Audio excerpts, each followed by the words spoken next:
বিসমিল্লাহির রহমানির রহিম। আজকের সম্মানিত সভাপতি, যিনি আমাদের প্রায় 6 বছর দেশনেত্রী কারাগারে যাওয়ার পরে নির্বাসিত অবস্থায় সুদূর যুক্তরাজ্য থেকে অক্লান্ত পরিশ্রম করেছেন,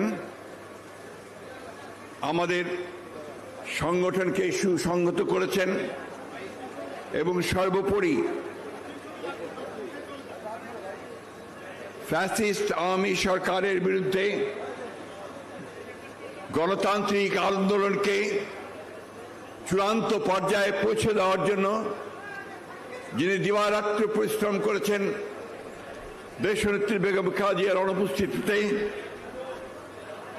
আমাদের ভারপ্রাপ্ত চেয়ারম্যান জনাব তারেক রহমান,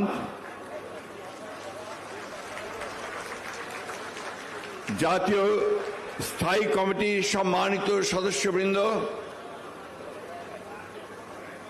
আমাদের জাতীয় কার্যনির্বাহী পরিষদের সম্মানিত সদস্যবৃন্দ, ভাইস চেয়ারম্যান বৃন্দ, যুগ্ম মহাসচিব বৃন্দ, সম্পাদক মণ্ডলীর সদস্যবৃন্দ এবং সদস্যবৃন্দ এবং বিভিন্ন জেলা থেকে আগত আমাদের নেতৃবৃন্দ, উপজেলা থেকে আগত নেতৃবৃন্দ, সেই সঙ্গে আমাদের প্রধান অতিথি হিসেবে যিনি আজকে উপস্থিত থাকবেন, তিনি আমাদের সকলের অত্যন্ত প্রিয় মানুষ, যিনি আমাদের অনুপ্রেরণার কেন্দ্রবিন্দু। আপনারা জানেন যে বিগত সরকারের রোষানলে পড়ে তাকে 6 বছর মিথ্যা মামলায় সাজা দিয়ে আটক করে রাখা হয় এবং অসুস্থ হয়ে পড়েন এবং আজকে যিনি চিকিৎসার জন্য সুদূর বিদেশে অবস্থান করছেন, আমাদের সেই গণতন্ত্রের আপসহীন নেত্রী, যার অনুপ্রেরণায় আমরা এই গণতন্ত্রের জন্য সংগ্রাম করেছি, আমাদের সেই মহান নেত্রী দেশনেত্রী বেগম খালেদা জিয়া। প্রিয় বন্ধুগণ, সবার প্রথমেই পরম করুণাময় আল্লাহ তাআলার কাছে শুকরিয়া আদায় করতে চাই যে আল্লাহ তাআলার অশেষ রহমতে দীর্ঘ, ভাই প্লিজ একটু আস্তে কথা বললে একটু পেছনে গিয়ে বলেন প্লিজ।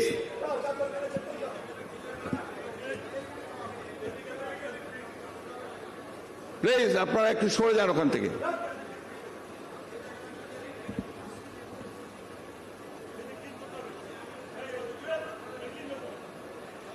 আজকে দীর্ঘ 6 বছরে আমাদের নেতৃত্ব দিয়েছেন আমাদের ভারপ্রাপ্ত চেয়ারম্যান জনাব তারেক রহমান। বরং করুণাময় আল্লাহ তাআলার কাছে এই জন্য শুকরিয়া আদায় করছি যে এই প্রায় দেশনেত্রী বেগম খালেদা জিয়া আপনাদের সঙ্গে শেষ বৈঠক করেন, বর্ধিত সভা করেন। আপনারা নিশ্চয়ই অনেকেরই মনে থাকার কথা, হোটেল মেরিডিয়ানে কারাগারে যাওয়ার আগের মুহূর্তে তিনি সেই সভা করেছিলেন এবং সেখানে তার বক্তব্যে তিনি স্পষ্ট করে বলেছিলেন যে আমি হয়তো আপনাদের মধ্যে থাকবো না, হয়তো এই ফ্যাসিস্ট সরকারের কোপানোর পরে আমাকে কারাগারে যেতে হবে, কিন্তু আপনাদের আমি নির্দেশ দিয়ে যাচ্ছি, অনুরোধ করছি যে আপনারা গণতন্ত্রকে পুনরুদ্ধার করবার জন্য আপনাদের এই আন্দোলন আপনারা কখনো বন্ধ করবেন না। সেই নির্দেশকে সঙ্গে নিয়ে ভারপ্রাপ্ত চেয়ারম্যান জনাব তারেক সাহেবের নির্দেশে আমাদের সারা দেশের অগণিত নেতা কর্মী তারা দীর্ঘ এই 15 বছর নিরন্তর সংগ্রাম চালিয়ে গেছেন। তারা প্রমাণ করেছেন যে একটি গণতান্ত্রিক দল এবং একটি আইন মেনে চলা, সংবিধান মেনে চলা একটা রাজনৈতিক দলের উপরে যে নির্মম নির্যাতন নিপীড়ন এসেছে, তারপরেও শহীদ প্রেসিডেন্ট জিয়া রহমানের সৃষ্ট এই দল, যিনি আমাদেরকে নতুন করে পথ চলতে শিখিয়েছিলেন, বাংলাদেশের মানুষকে নতুন পথের দিশা দেখিয়েছিলেন, নতুন করে গণতন্ত্রকে পুনঃপ্রতিষ্ঠিত করেছিলেন। সেই নেতা আমাদের স্বাধীনতা ঘোষক শহীদ প্রেসিডেন্ট জিয়া ওমারের উত্তমের নির্দেশিত পথে আমরা সামনের দিকে এগিয়ে গণতন্ত্র প্রতিষ্ঠার কাজ করে চলেছি। বন্ধুগণ, এই 16 বছরে এবং বিশেষ করে দেশনেত্রী বেগম খালেদা জিয়া কারাগারে যাওয়ার পরে আমাদের অসংখ্য নেতাকর্মী শহীদ হয়েছেন। সেই শোক প্রস্তাব নেওয়া হয়েছে। আমাদের অসংখ্য নেতাকর্মীকে গুম করা হয়েছে, আমাদের অসংখ্য নেতাকর্মীকে পঙ্গু করে দেওয়া হয়েছে, 60 লক্ষ মানুষের বিরুদ্ধে মিথ্যা মামলা দেওয়া হয়েছে। একটা রেইন অফ টেরার, একটা ত্রাসের রাজত্ব সৃষ্টি করে গোটা জাতিকে অবরুদ্ধ করে রাখা হয়েছিল। বন্ধুগণ, আমি আপনাদেরকে ধন্যবাদ জানাতে চাই, কৃতজ্ঞতা পরিস্মরণ করতে চাই আপনাদের এই অবদানকে। আপনারা মাঠে থেকে প্রতি মুহূর্তে বাংলাদেশ জাতীয়তাবাদী দলকে শক্তিশালী করার চেষ্টা করেছেন, সেই জন্য আপনাকে আন্তরিকভাবে ধন্যবাদ। আমি আন্তরিকভাবে শ্রদ্ধা জানাতে চাই এই গণতন্ত্রকে পুনরুদ্ধার করা আন্দোলনে আমাদের যে সমস্ত নেতা কর্মী প্রাণ হারিয়েছেন, বিশেষ করে জুলাই আগস্টের এই যে উত্তাল আন্দোলনে গণ অভ্যুত্থানে যারা শহীদ হয়েছেন ছাত্র জনতা, তাদের সকলকে শ্রদ্ধা জানাচ্ছি। আজকের সভায় উপস্থিত সকলের পক্ষ থেকে সশ্রদ্ধ কৃতজ্ঞতা জানাচ্ছি আমাদের প্রাণপ্রিয় নেত্রী, দেশীয় নেত্রী বেগম খালেদা জিয়াকে। তার অবিসংবাদী নেতৃত্ব বাংলাদেশের গণতান্ত্রিক ইতিহাসে নিঃসন্দেহে একটা নজির হয়ে থাকবে।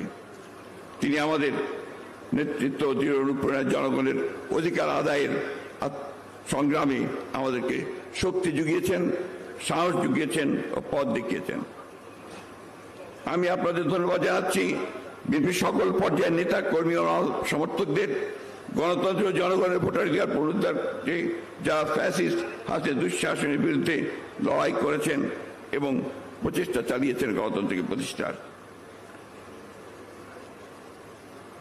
প্রিয় সহকর্মীবৃন্দ, আমাদের এই সম্পাদকের রিপোর্টটা অনেক বড়, এটা পড়তে গেলে অনেক সময় লাগবে, সেজন্য আমি সংক্ষিপ্ত করছি, কারণ আমাদের ভারপ্রাপ্ত চেয়ারম্যান সাহেব উদ্বোধনী ভাষণ রাখবেন।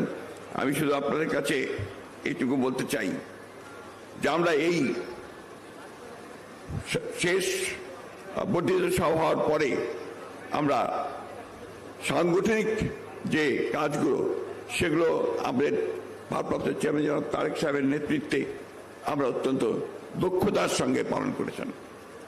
আপনারা বাংলাদেশের অনেকগুলো জেলায় ইতিমধ্যে আপনার কাউন্সিল অনুষ্ঠিত হয়েছে।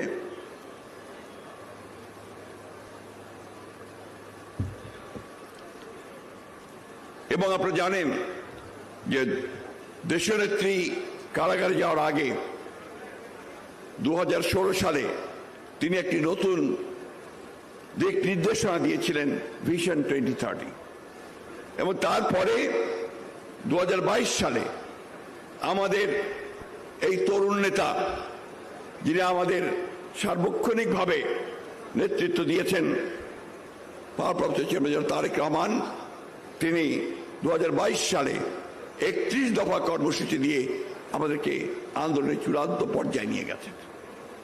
এবং ইতিমধ্যে আপনারা সবাই জানেন যে বাংলাদেশের বাম এবং ডান যতগুলো রাজনৈতিক দল আছে, সংগঠন আছে, গোষ্ঠী আছে, তাদেরকে সকলকে একত্রিত করে এক দফার আন্দোলন, হাসিনা হটাও আন্দোলন, ফ্যাসিবাদের পতন ঘটানোর আন্দোলন, গণতন্ত্রকে ফিরে পাওয়ার যে আন্দোলন, সে আন্দোলনে তিনি নেতৃত্ব দিয়েছেন।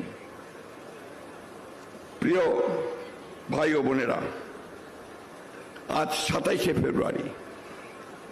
আপনারা একবার ফিরে দেখেছি কি গত বছরের এই দিনে, অর্থাৎ 2022 সালে আমাদের চূড়ান্ত আন্দোলনের জন্য আমাদের ভারপ্রাপ্ত চেয়ারম্যান তারেক রহমান সাহেব আহ্বান জানিয়েছিলেন, সেটা ছিল 28শে অক্টোবর। এবং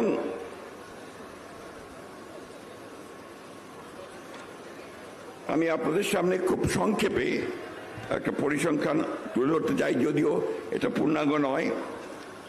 গুম খুন, আমাদের গুম কমিশনের যে প্রতিবেদনটা বেরিয়েছে আপনার অফিসিয়ালি, সেই প্রতিবেদনে দেখা যাচ্ছে 15 বছরে গুম ও হত্যা নির্যাতনের অধিকাংশ ঘটনা ঘটানো হয়েছে সরকার প্রধানের নির্দেশে। গতকাল আমি কথা বলছিলাম একজন সদস্যের সঙ্গে, আমরা তো বলি 750 জন, অর্থাৎ আমাদের কাছে যে সমস্ত ইনফরমেশন এসেছে, কিন্তু এই গুম হয়েছে প্রায় 1700। এখন পর্যন্ত তাদের কাছে যে রিপোর্টটি এসছে সেই রিপোর্টে 1700 মানুষ গুম হয়ে গেছেন, যেটা বাংলাদেশের মানুষ অতীতে কখনো পর্যবেক্ষণ করেনি। আমরা দেখেছি আপনার ল্যাটিন আমেরিকার দেশগুলোতে এই গুম খুন হতে। 2009 থেকে 24 সাল পর্যন্ত আমাদের এই সময়ে আমাদের হিসাব অনুযায়ী 677 জন, তার মধ্যে ইলিয়াস আলী সহ আমাদের এমপি সহ তারা আছেন। হত্যাকাণ্ডের শিকার হয়েছেন প্রায় 2289 জন। বিচার বহির্ভূত হত্যাকাণ্ডের শিকার হয়েছেন প্রায় 2000-এর ওপরে মানুষ।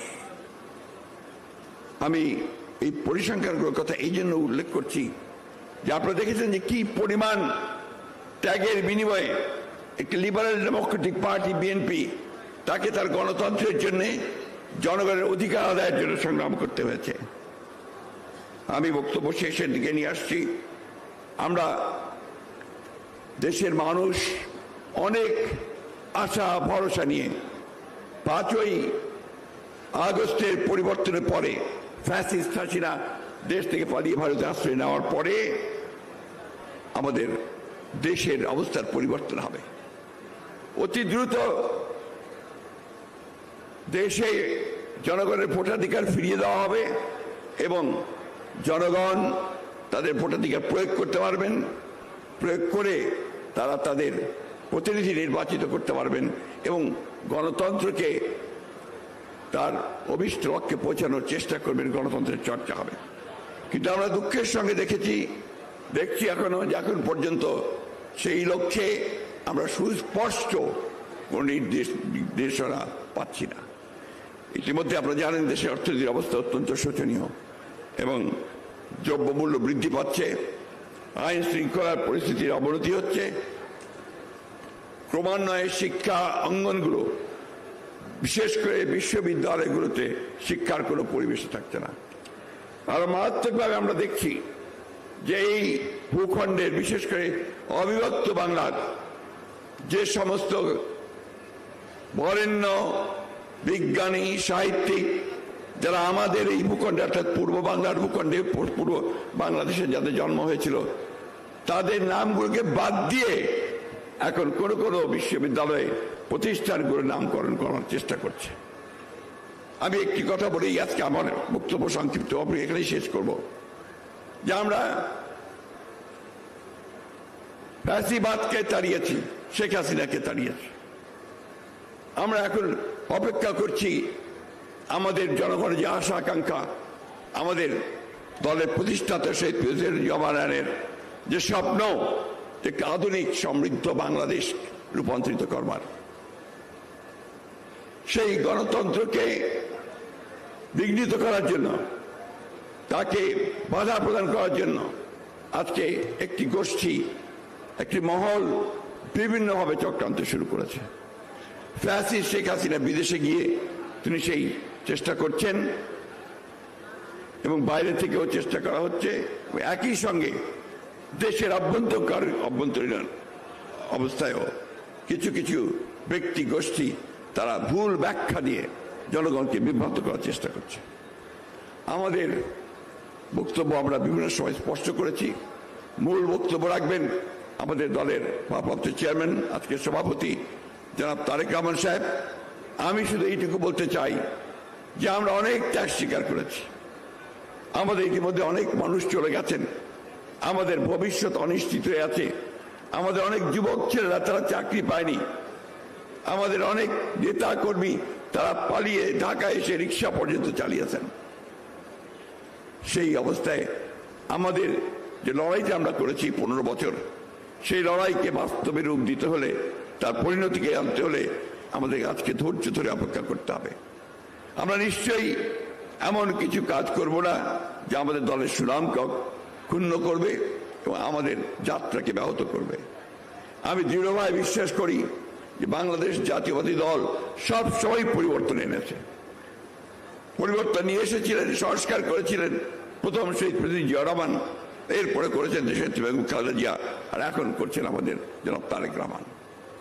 আসুন আমরা আমাদের সেই নেতা, আমাদের প্রতিষ্ঠাতা, আমাদের স্বাধীনতা ঘোষক, তিনি যে স্বপ্ন দেখেছিলেন সেই স্বপ্নকে বাস্তবায়িত করার জন্য, দেশনেত্রীর আপোষের নেতৃত্ব গণতন্ত্রকে প্রতিষ্ঠিত করবার জন্য এবং আমাদের নেতা জনাব তারেক রহমানের সবার আগে বাংলাদেশ এটা প্রতিষ্ঠা করবার জন্য একযোগে সবাই কাজ করি, এটাই হোক আমাদের আজকের এই অধিবেশন থেকে সিদ্ধান্ত। আপনাদের সকলকে অশেষ ধন্যবাদ। আসসালামু আলাইকুম, খুদা হাফেজ। বাংলাদেশ জিন্দাবাদ, বাংলাদেশ জাতীয়তাবাদী দল জিন্দাবাদ, শহীদ জিয়া অমর হোক, দেশনেত্রী বেগম খালেদা জিয়া জিন্দাবাদ।